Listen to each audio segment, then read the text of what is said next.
Hello and praise the Lord. I hope you have been enjoying these programs and these episodes as we have been bringing them to you from Nakuru Happy Church. This is your Distinctive Destiny program, and we are bringing them from Maturity Network TV. I encourage you to continue, enjoying the truth of the Word of God from this program, and you will grow spiritually. And you can also share, with your friend, this wonderful message that you get from the program. Just click and share to a friend, and so that they can also be blessed as you are also being blessed. May the Lord continue to keep you and to help you as we continue together. We have been studying on a topic that we call temptations for believers. This is the part 2 of this message, and I pray that the Lord will help me and help you as well, so that we can become better Christians. We said temptation is not sin. I want to repeat that. Temptation is not sin, but sin comes when we say yes, to temptation. When we allow ourselves to get tempted and we say yes to the temptation, then temptation takes us to the next level and we sin. Outward circumstances can work as a trigger. Things that you face every day in your place of work, at home, those things can come as a trigger. But the actual temptation is because of the sin in our flesh. And we can see that from the Word of God, that there are some evil desires within us. James talks about them a lot. And he says that those inner desires are the ones that, once we have a trigger from the outside environment, then these inward desires that are in there, that are evil, then they rise up and they cause us to fall into the temptation. So temptation is because of sin in our flesh. So sin is anything that that goes against God's will. Anything that goes against God's will and against his laws, so that you can commit a transgression before God, or you disobey the commands of our God. That is what we call sin.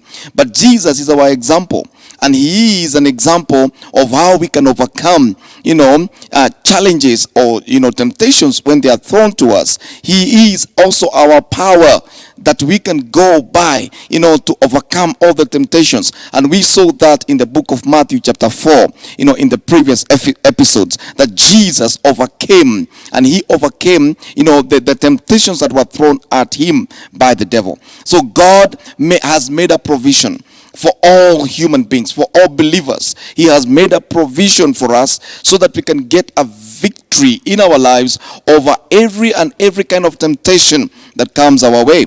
And we shall be able to find that in the Word of God as we continue in the program. Joseph, the Bible tells us, this man, when he was sold in Egypt, he was taken by a man called Potiphar. And he was also a commander in the army of Egypt. And Potiphar, when he took him home, this man had a beautiful wife. And the Bible tells us that this guy, the wife was, stalking on him. And the next thing we see is that, though he was put in charge of everything except the wife, but this wife of Potiphar was stalking on Joseph and wanted to pull him down. Joseph was a man of faith. He was a man of character. And we see him being tempted. So temptation is not sin, my friend. But what you do with that temptation is what brings about sin. Joseph decided, I will not do this evil thing before my God. And so he took off and he left his cloak. The consequences that follows, and we know Joseph was put in prison for something that he never did. I want to say this: there are times that we will be persecuted. There are times that we will go through challenges of all kinds because of our stand for not falling, not taking the bait of the enemy. We will be persecuted. We will be laughed at. We will be mocked by people because we did not move with the current of the way things are at that particular time. Maybe you are a student in college and everybody is doing this, and you feel like I don't want to do it because it is wrong. I'm born again, and they keep mocking you and laughing at you and mocking you. Those are persecutions that we will go through as believers. But the good thing is our God has given us an escape route. By outward sins, there are two things that I want us to talk about today: the outward sins and also what we call the inward sin. The moment you have taken the bait And I told you, the bait is just like that of a fisherman when he throws it into the water. This bait has a hook. There is a hook that is hidden in there. You do not see the hook. If the fisherman just threw in, the hook in there without a bait, I can assure you, no fish is stupid enough to swallow a hook. But because they know that the fish will not swallow a hook, so every fisherman comes with something.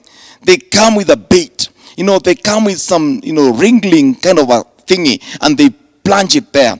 Or they come with things that look like, the food, what is in the food chain of the fish, and they put it at the front there. So the fish, when he looks up, will not see the hook, but will swallow everything. And the next thing he realizes, he's out of the water, and he's taken out, and he's on the table of the person that is a fisherman. What am I saying?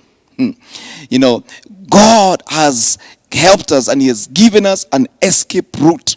God has helped us by the Holy Spirit who lives and resides inside of us to continue walking in a life of victory. But there are things that we need to understand, that the moment you swallow the bait, the moment you fall into the temptation, then you get into sin. And sin, you will get them in two kinds. And I told you, and I promised you yesterday, we will look at them. We have the outward sins, and we have also what we call the inward sins. There are those sins that are obvious. You can see them just by the look of it. You can see, somebody is cussing. Somebody is just lying openly. He is stealing, without care. Immorality. This person is in drunkenness, murder, all kinds of stuff. All those things that we see, all those that are facing people in the world, those are what you're calling outward sins. They are visible. You can see them. You can see somebody that is immoral. You can see by the way they behave, by the way they do their things. You can know somebody, that is just wicked. They plunge into all kinds of, life, and they think they are enjoying it. But in the process, they're destroying their own life. The truth is, those things are done by non-believers. People that have not known Jesus Christ enter into what we are calling, outward or open sin. But we have these other sins that creep in, and you will find them in both believers and even non-believers as well. These are what we are calling the inward sins. And the inward sins, these are those that you will not be able to see them. You do not notice them quickly. They come creeping slowly. You don't see them even as they come. Things like, somebody, having, an evil heart. Somebody having an evil thought. Somebody, trying to do things from the inwards. They are jealous of someone else. They are proud. There are things that you do not see per se, but they are there. They are lying right inside the believer. They are lying also inside the unbeliever. These are what we are calling, inward sins: pride, jealousy, envy, selfishness, unforgiveness. You name them. All these, hatred. These are in the life of believers and also unbelievers. So believers are bound to fall in this category of sin, which we are calling the inward sin. And I pray that the Lord will help me, and the Lord will help you to overcome every kind of sin, as a result of a temptation that you failed to overcome. May the Lord help you. May the Lord help me. James, the word of God in James chapter 1 and verse number 1 and 2 says, "Consider it pure joy, my brothers and sisters, whenever you face trials of many kinds, because you know that the testing of your faith produces perseverance.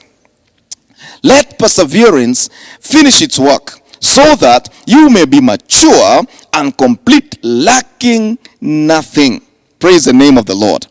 This is what, James here is telling the believers. And he's telling them, brothers and sisters, whenever you face trials, consider it all joy.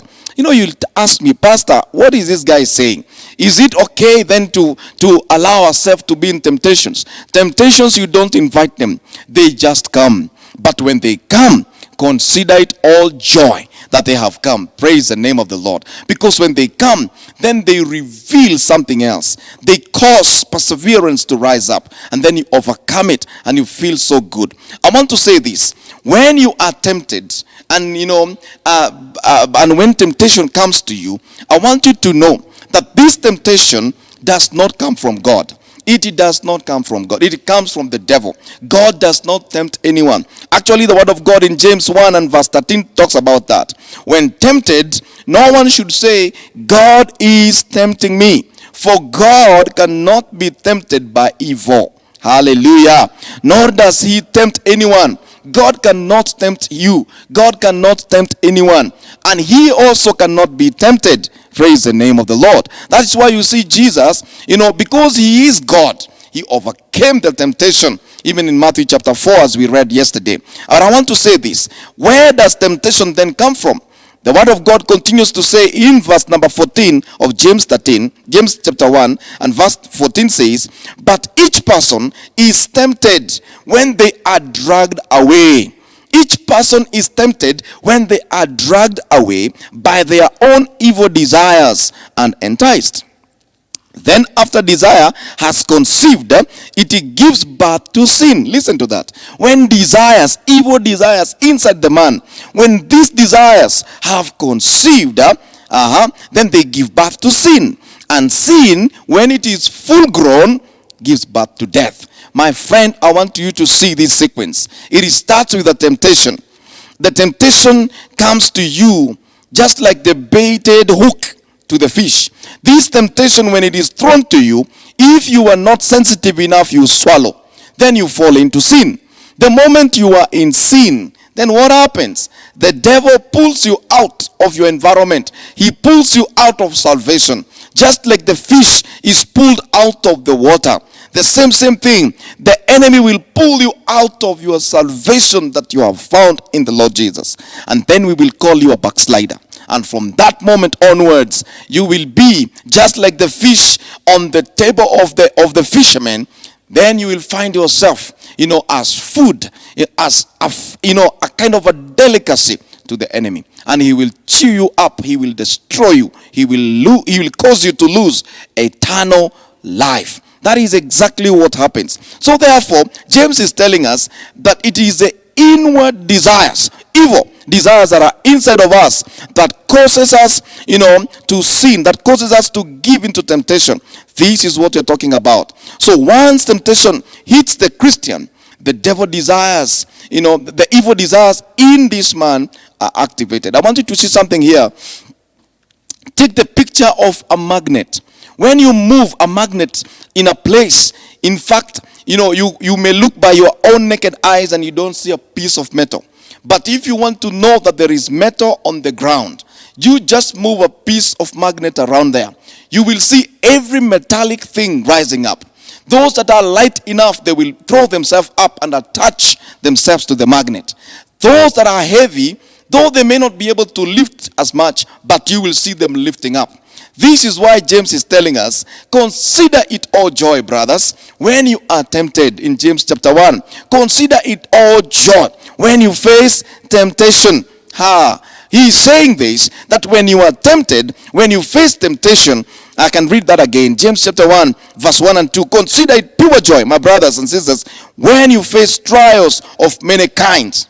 Amen. He's saying when you are tempted, consider it pure joy. Why?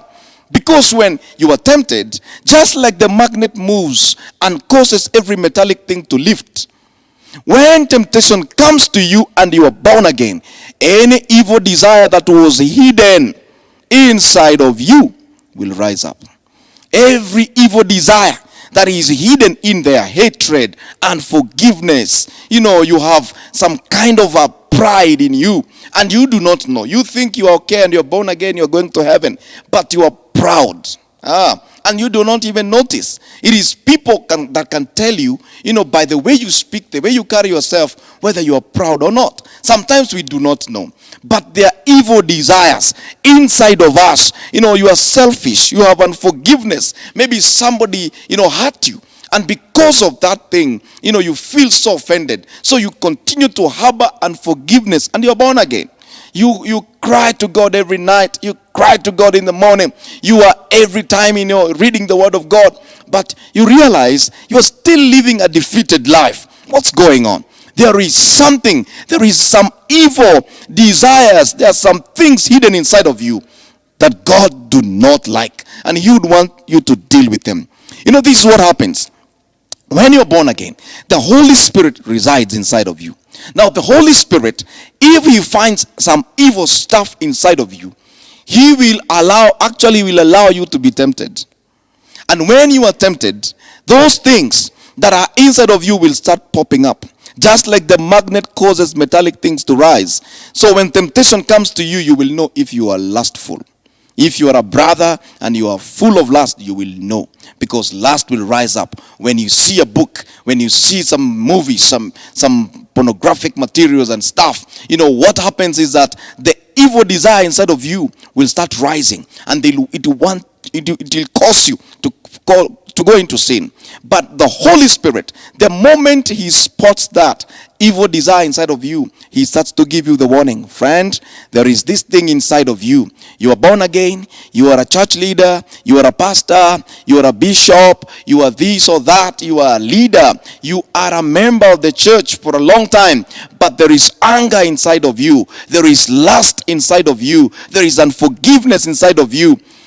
When temptation comes, it starts to rise up. I noted that with my life. When I was driving, and I realized most of the time, every time I'm driving, before I get to where I'm going, I'm almost offended by every cyclist on the road. Why? Because some of them will not observe the rules. They will cut you from every direction. Especially the motorcycle riders in Kenya. They will cut you from left, right, and center. And you do not even know, why are these people not following the rules? And you find yourself so offended. Sometimes you find yourself speaking. Sometimes you find yourself, talking back to them. And you're like, and you remember you are born again. Oh, God, help me. And when you remember that, the Holy Spirit starts to point inside of you. Hey, take care of this thing. This is unwholesome talk. This is anger that is in there. Take care of that thing. And, that takes me to my knees. And I've asked the Lord many times, God, deal with this inside of me. Praise the name of the Lord. And I know that you can also attest to that. There is something that in your life you struggle with. And when that thing rises up because of a temptation, sometimes you feel like you want to fall off. But the Holy Spirit, who puts us together, helps us to understand, friend, that thing will cause you to fall. And for that reason, he wants you to deal with it. He points to you. With the vehicles that we have today, if there is a problem with the engine, the vehicle will notify you. If there's a problem with the braking system, the vehicle will notify. If there's a problem with your steering, the vehicle will notify. If you have not locked your door properly, the vehicle will beep and tell you. If you're over speeding, the vehicle will tell you. There is a signal. But let me tell you, if you ignore those signals, it will be to your peril. You will go and crash because there was a signal. The steering is not functioning. And you still continued and you are not able to steer that vehicle. You should pull off and take care of that issue at once. The same thing with a believer. If the Holy Spirit points to you, friend, there is this thing inside of you. There is lust. There is anger. There is unforgiveness. Sort that thing quickly. Because then, if you allow it, it will happen as the word of God says. And then when sin has fully matured, it will cause you to die. It will cause you to die spiritually. May the Lord help me. May the Lord help us. May the Lord continue to work in our lives so that we can come out victorious. Maybe you have been struggling with pride. You do not even know. But every time you stand, it's like you are giving a testimony. But that testimony is full of pride. People can pick it. And we can just tell. It's just not about the testimony. It's about what you have achieved that you want to communicate. And sometimes you do not know, where do I draw the line between, just giving a genuine testimony and just being prideful or proud, And the word of God tells us in Proverbs chapter 16, pride goes before destruction, a haughty spirit before a fall. Better to be lowly in spirit, along with the oppressed, than to share plunder with the pride. Oh, may the Lord help me not to be proud. For any achievement that the Lord helps me to achieve, Hey, God help me not to be proud. The Lord helps you and you praise for a sick person and he gets healed. Then what do I do from there tomorrow? I will post pictures all over and I will show what happened. Yes, we may be showing the power of God. But at the same time, if we are not careful, we may find ourselves proud. We may find ourselves in the problem of pride. And we go walking and talking about, I'm the only person that God is able to use. And the next thing you realize, people are adoring you. People are falling to your knees. People are coming from every corner. And if you are not careful, you will fall in that temptation. I see Paul preaching and people coming to him, some of them even calling them gods. But Paul was quick to refute that. He said, I, not God. Worship him. I'm just a person like you that God has chosen to use. That is fighting the spirit of pride. If you have it inside of you, ask the Lord and ask him to help you today so that you do not continue to struggle. Father, we give you praise. Father, we give you worship. I have spoken this, your word today. And you have spoken to us about the inward and the outward sins that come as a result of us not taking care of temptations that come our way. Lord, you have helped us to understand. Like the magnet causes metallic items to rise, so temptation causes us to know what is inside, what is hiding right inside. And the Holy Spirit, helps us now to fight that off until we become free. And we can rise and say, this is what I was struggling with before. But today, I cannot struggle with the same thing. I was a drunkard. I was a slave to beer. But today, even if you put a whole crate, you will find it there tomorrow. Because I cannot fall to that temptation any longer. The Lord has given me victory over temptation. Father, continue to bless us and to help each and every one of us in Jesus' mighty name. The Lord bless you. The Lord keep you. The Lord watch over your life. May he give you victory over every temptation in Jesus' name. Please connect with us tomorrow. We continue with part 3 of this message. God bless you.